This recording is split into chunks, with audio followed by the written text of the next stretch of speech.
Good evening, fans and friends and family. Very exciting day here in my household. This is Bronson's By Any Means Necessary fantasy sports talk for Thursday, August 26th, I think.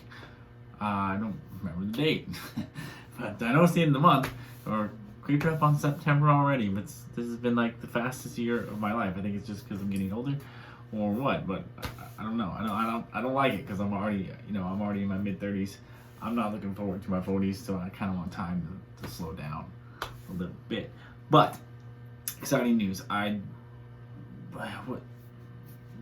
the last couple of days, or I guess last week or so, I've been really struggling with like where I'm going to go on my next trip, because like planning it, pricing it out, was causing me anxiety. I was overthinking it. I just finally booked it earlier today, and I'm excited. I'm not really gonna reveal where I'm going, but I finally just said screw it. Just go with your gut. Just you're just it's traveling is about the experience. It's not really about the cost, and it's not really about I want to maximize my time there and do things that I know I'm really going to enjoy. I just finally said screw it. I did it. Now I have a set date, so now I can start planning the one after that, because I feel like I had these next two destinations. I was flip-flopping on where I was going to go first. I feel like I have a really small window to go there before the weather changes, I guess.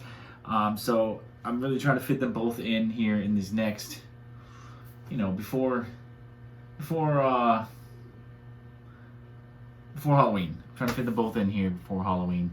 So, and there was a very specific thing I wanted to do in one place that I'm now not going to do, but it's gonna be fine. It's gonna work out. I'm gonna be just fine. I'm still gonna have fun. Still gonna have great experiences. I'm gonna actually hang out with the person out there, someone I've known on Facebook for a while now, and I'm really excited about that. So that's the pro of going out there when I'm going out there, instead of going out there at a couple weeks later at a later date or whatever.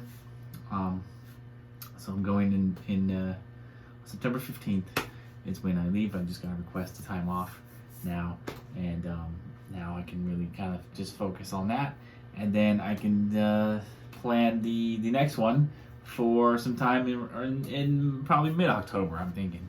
So yeah, I'm excited. Also, some exciting news. This kind of came out of the blue. I have an opportunity to get Luka in my other Dynasty League, because I drafted Luka in the one league. I have an opportunity to get Luka in a trade right now in this other Dynasty League. It means I have to give up Giannis, which has been something that I've been very, very reluctant to do. I really like Giannis a lot, but if there's one person that I'm willing to move Giannis for,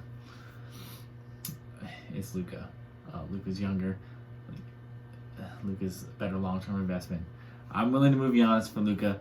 I'm going to have to give up some other assets, but I'm also going to get possibly another player of tremendous value in that spot in a position of need as well. So I'm pretty much willing to give up Giannis to make this deal happen. It's going to make my team better in numerous ways. So I know that we're close. We've been negotiating for the last hour. He's on the East Coast. He's going to bed. I don't blame him. I'm probably going to hit the hay around 10 o'clock my time as well. So I get it. But we're close. I think we're going to get this deal done tomorrow, and I am so stoked, because I don't think these guys I'm competing against really take me seriously. They just called me stingy in the group chat earlier today. I'm going to show them stingy. Yes, I am. Yes. All right. So let's get to the sports stuff. I did. First, I just went and watched Don't Breathe 2, which was really good to me. It was brutal. It was violent. It had a good storyline. I love revenge stories. I love, the anti-hero doing good. Like those are just the characters I've always been drawn to, like Dexter, Raymond Reddington in The Blacklist, Tyrion Lannister in Game of Thrones. Yeah, those are the guys. Thanos. I just those are just always Dr. House. Those are just the most compelling characters that like they just draw me in. I'm just compelled to watch them. And the guy in Don't Breathe 2, is definitely an anti-hero who does good. So is he a good guy or is he a bad guy? Really, it's a toss-up. He could go either way. So, and I enjoyed the brutal violence. I'm into that. And yeah, it was just a good movie. I still haven't seen the first one. I need to see the first one. I know that. But yeah, it was a good movie. I'm giving it four excuse me, 4 out of 5 stars. Definitely recommend watching it. It's one of the better movies I've seen so far this year. I did a draft earlier today, and for some reason, somehow, my last 3 drafts that I've done in the last 3 days, I've gotten the number 1 pick in all 3 of them, which is kind of cool. I mean, it sucks. I don't like being on that turn at the top and the end of the round. I don't like it. Being number 1 is kind of cool, though. I've with the 3 picks, I took Christian McCaffrey once, and I took Dalvin Cook twice. So yeah. Definitely was a harder decision than I thought. I thought I'd be all over Dalvin Cook like a fly on fresh shit this year, but Christian McCaffrey, I really like the Panthers as a really sneaky good team this year. So I think McCaffrey's gonna, do what McCaffrey does when he's healthy. There's no reason to doubt McCaffrey, but I'm just so biased for my so strong in my homerism for the Vikings that I've elevated Dalvin Cook up to that McCaffrey level. I mean. Really, honestly, I don't think you can go wrong with either one. I think they're both going to be the top 2 guys at their position this year. So we'll get to that at a later date when I start talking about running backs. Baseball news, Fernando Tatis now has outfield eligibility, which is amazing because he's already a top 5 fantasy asset. Now that he can play the outfield and shortstop, that makes him the number 1 fantasy asset among hitters, arguably, especially with Acuna now injured for the year and Mookie Betts having injury problems. I would definitely have Tatis at the top of the list. Rhys Hoskins, it sounds like he's out for the year. Big blow. He was having a good year.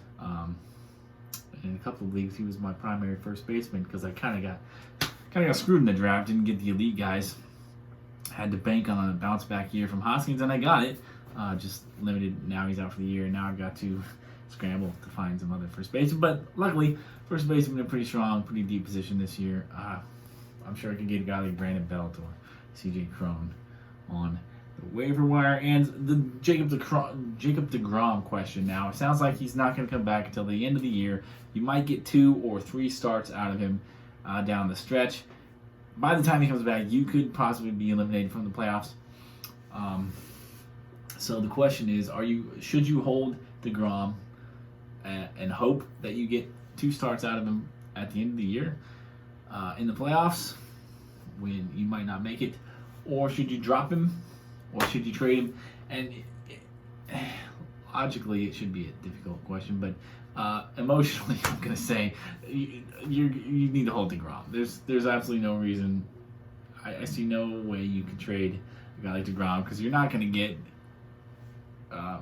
value back. You're going to have to sell it from a position of weakness and a position of loss. So, you just have to hold DeGrom and hope that he can help you. Hope that he comes back sooner and can help you get into the playoffs. Easy choice. Hold DeGrom. But it is a legitimate question that's being bandied around in the fantasy community right now. Some streamers for tomorrow. Hopefully I can get this baseball and my story time done in 10 minutes, and then I get into the 5 to 8 minutes of football talk. We're going to do tight end positions today, but the streamers, another good day for streaming tomorrow, Friday. J.A. Happ of the Cardinals at the Pirates. Yes, I'm picking on the Pirates because they're terrible, and the Cardinals have some pretty decent pitching. Jake Odorizzi of the Astros at the Rangers. Logan Gilbert coming off 2 back-to-back really bad starts, but he did face really good offenses. The Royals are not so good. They started out the season really strong and looked like a contender, but they're proving that they are contenders. Not a good team. Logan Gilbert should have a bounce-back start tomorrow. And Eric Lauer, again, makes the list. Brewers at the Twins. Eric Lauer quietly, another one of those Brewers guys like Brett Anderson, who's having a really good year, a really good stretch of games. and the Twins are not a lineup to be feared. All right, exactly 10 minutes. Let's get to the football. Let's get to the tight end position preview, position breakdown for tight ends. I'm going to give you my top 10 list. I'm going to give you some of the guys outside the top 10 who are getting drafted, notable, and maybe I won't actually talk about that. I'm going to give you some guys outside, some guys who are going undrafted who probably should get drafted, who probably will end up there's a very legitimate case to be made that they should be drafted and could be top 10 tight ends by the end of the year. So I'm going to make cases for them, and I'm going to give you my spikes and yikes at the position, guys I like at value, guys I don't like at the value, and blah, blah, blah. Okay, so let's get to it. Tight ends, my top 10 list, starting with Travis Kelce at 1. Obviously, he's kind of far and away above everybody. George Kittle would be up there higher, but he's proven to be injury prone, just like everybody in San Francisco these days, injury prone. So, yeah, I do have George Kittle at 2 though, because him and Kelce are two the most legitimately talented tight ends in the game right now. George Kittle is the one tight end that I am willing to reach for. So yes, I teased a little bit. He's going to be in my spikes side.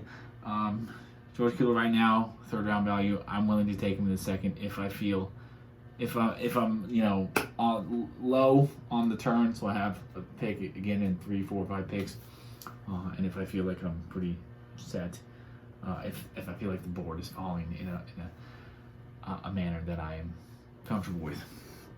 And at 3, Darren Waller. It's a real toss-up for me between Waller and Andrews at 3.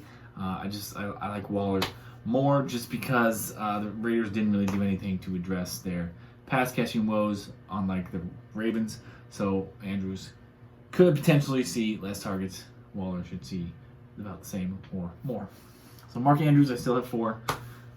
5, I'm going T.J. Hockenson just because T.J. Hockenson is going to be the number 1 receiving priority in that offense. Even if it's not a good offense and it's not a good team and he sees double teams, the targets and volume should be there for Hockenson, even if the production possibly isn't, but that remains to be seen. At 6, I got Dallas Goedert. I think Dallas Goedert, if he has a healthy season, if he stays healthy with Jalen Hurts, could potentially very easily be a top 5 tight end at the end of the year. 7, I got Noah Fant. 8, I got Rob Gronkowski because he's another year, he's a future Hall of Famer. He's the best tight end maybe we've seen. He's really, really, really comfortable with Tom Brady. Tom Brady loves the guy. Rob Gronkowski is always going to be a red zone threat, no matter how long, even when he's 55 years old, if he's still out there playing with 18 back surgeries, still going to catch touchdown passes. And at the tight end position, that's good enough to get you top 10. 9, I got Kyle Pitts. I got Kyle Pitts a little lower because we've never really seen a rookie tight end have a good year. And Kyle Pitts' hype a little too high for my liking. So yes, he's going to be in the yikes column. And at 10, I've got Mike Gesicki, even though I really honestly think that there are other guys who are going to have a better year than Mike Gesicki. This is just the pre-draft rankings that I have. If I'm drafting Gesicki, it means I didn't prioritize tight end like I should have. And it means I'm also going to be drafting a guy that I actually really like later on when we'll talk about them. Some other guys that are getting drafted. Now we're going to skip that. We're going to go straight to the guys. It's not a very long list of other guys who are getting drafted, and that's kind of at the back end of the draft. 3 guys who are not getting drafted, who should be getting drafted or consideration here. Anthony Ferguson of the Titans. The Titans have fielded a top 5-ish tight end for many years in a row now. First with Delaney Walker, then Jonnu Smith, and now. So I see no reason why Anthony Ferguson can't continue that trend. The tight ends probably see a little less targets with Julio in the mix now, but I think Ferguson is still going to be a very relevant tight end, and the fact that he's going undrafted is a bit of a tragedy. Also, Zach Ertz. I mean, complicated situation there with Ertz, but I think the Eagles' offense can sustain 2 fantasy relevant tight ends. They've proven that they can do that before. I don't know why Ertz is still on that team.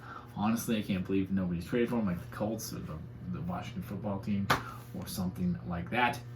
But I think that if Ertz is healthy and Ertz is buying in. I see no reason why they can't both be relevant at the same time. And Cole Kmet of the Bears really showed a lot of potential down the stretch last year. And if the Bears can get any confidence at the quarterback position, whether that be Andy Dalton or Justin Fields, it should benefit Cole Kmet and also Darnell Mooney. And, to a lesser extent, Allen Robinson. Allen Robinson is going to be relevant in the wide receiver conversation no matter who is throwing the ball to him. But other guys like Cole Kmet and Darnell Mooney could really benefit from confident quarterback play. Cole Kmet should also be a red zone target. So, for my spikes, I got 4 spikes and I got 4 yikes. Guys, spikes are guys that I like at value or I'm willing to draft above their current ADP.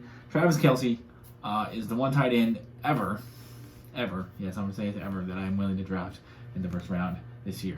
Travis Kelce is far and away the number 1 tight end in fantasy this year, preseason, and the gap is so wide at this point that if you're not taking Kelce in the first round, I hate to say it, it's kind of foolish not to take him because the gap is so large again. Also, George Kittle, like I said earlier, he's going about in the late third, early fourth. I'm willing to take him in the end of the second, given how the board falls, because I like Kittle to be healthy this year. Noah Fant and Dallas Goedert, both I'm willing to go around or possibly 2 rounds higher to get a tight end, depending on how, if there's a bunch of reaching for tight ends going on or how the board's falling. I'm willing to go down a round or 2 early to get those guys because I think they're both going to have much better years than where their draft position suggests they will. Now, for the guys I don't like, obviously Kyle Pitts is first. Kyle Pitts is going as a top 6 tight end right now. I don't think he's going to put up those kind of numbers in his rookie year. Obviously, in Dynasty, different story. Kyle Pitts possibly is someone you might want to take with your number 1 overall pick, just because a guy with that kind of talent at that position, long term, very enticing. But this year, as a rookie, I'm not so sure. I'm not convinced that he's going to be the one guy who breaks the mold of rookie tight ends. So I'm a little wary of him. He's still definitely worth drafting. Still a guy who's definitely worth being your tight end 1.